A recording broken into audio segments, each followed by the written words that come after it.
ஏதுமில்லை வண்ணம் என்று நானும் வாடினேன். நீ ஏழு வண்ண வானவில்லா என்ன மாத்துன. தாயுமில்லை என்று உள்ளம் நேற்று ஏங்கினே. நீ தேடி வந்து நீத அன்பால் நின்று தாக்கின.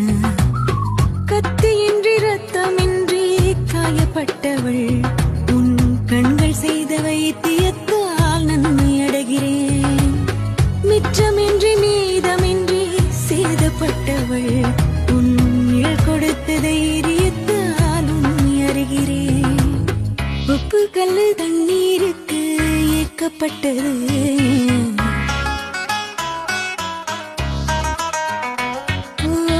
ஒத்த சொல்லு புத்திக்குள்ள மாட்டிக்கிட்டது.